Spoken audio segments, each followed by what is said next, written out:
Hi, my name is Ryan Keppert. I'm the product manager here at Yuneec. We're here at CES 2018 and we have quite a few products that we have been launching this year. I'd like to start you guys off with our first product. It's our HD Racer. This is our first entry into the racing market, and it's not only just a racing market, this is something that would be good to learn on and interlude you into the much higher end platforms. What's cool about this product, it records 1080p at 60 frames per second, and you have an onboard SD card slot to get those live action shots and post them up on YouTube with you and flying with your friends. On top of that, since it's a racing drone, we want to make sure you stay in the action, so it has what we call flip up mode. If your drone is upside down, you hit your TV or you hit the couch, you need to get back in the action, you hit a button, it'll flip itself right back over and you can continue on racing. On top of that, it gets a digital downlink to your phone, either Android or Apple, and give you a 720p crisp, clean digital link at under 100 millisecond latency. It includes an all-new transmitter that your phone could be attached to, or you can take your phone off and put it on the included goggles set and get into a full immersive FPV experience. Moving on down the line, we have the Typhoon H Plus. Although it looks similar to our older models, this is actually a completely redesigned airframe. The airframe is a proven design that we have seen on the original Typhoon H, but now this one can handle winds up to 30 miles per hour, as well as having a completely new interior. We have FOC flight control that not only makes it much quieter to use, it's actually 40% quieter, and we're getting a lot more efficiency with it too. We're getting about 28 to 30 minute flight times on this style platform. On top of that, the flight control stack has been completely redesigned as well. We now have what we call a PX4 platform. Some people have heard of Pixhawks.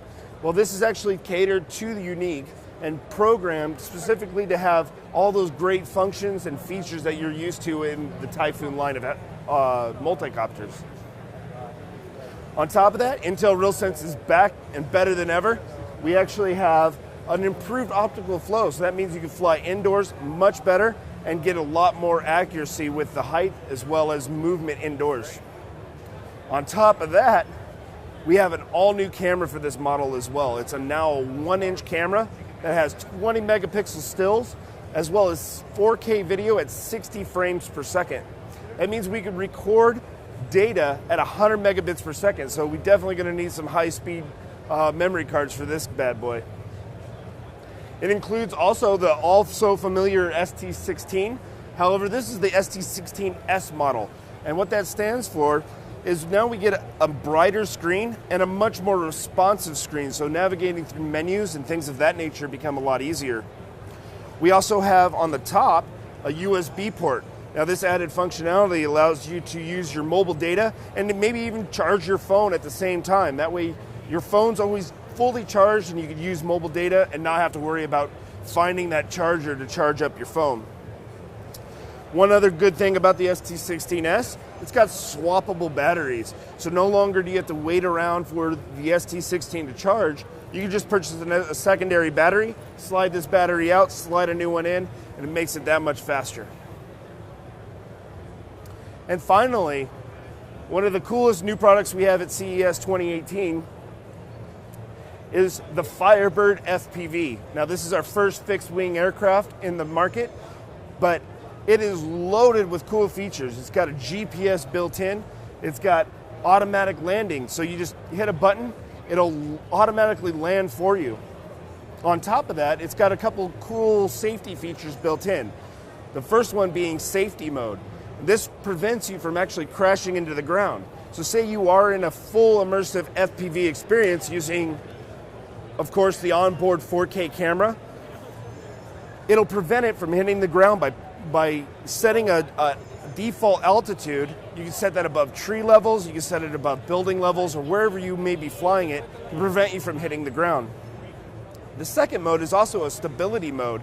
So you can fly this aircraft around and not have to worry about it rolling over, flipping over, or losing complete control. Geofences and everything that you're kind of used to in the multi-rotors is still equipped inside this fixed-wing aircraft.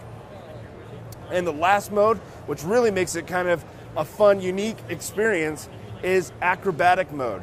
And so this will allow you to do rolls, it'll allow you to do loops, all sorts of cool little features like that.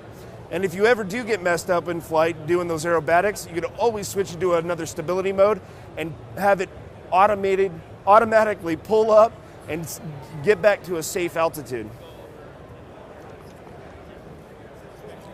The one thing that the Firebird FPV does come with is an all-new transmitter once again. This is called the ST10C. Like the original ST10 that we've seen in Q500 class, this is a much more refined version. We now can use our smartphones or tablet devices, plug it in. We also have HDMI out, so that means we could use Skyview goggles, for instance, like these, and actually get a full immersive experience at 720p. This one, as you can see, has two nice antennas that make sure that your connectivity is 100% good. You have your record button, you have your picture taking button, and you also have other controls that allow you to adjust modes or exposure values and things of that nature. I'd like to thank you guys for visiting us here at the Yuneec booth at CES 2018, and I hope you enjoyed the show.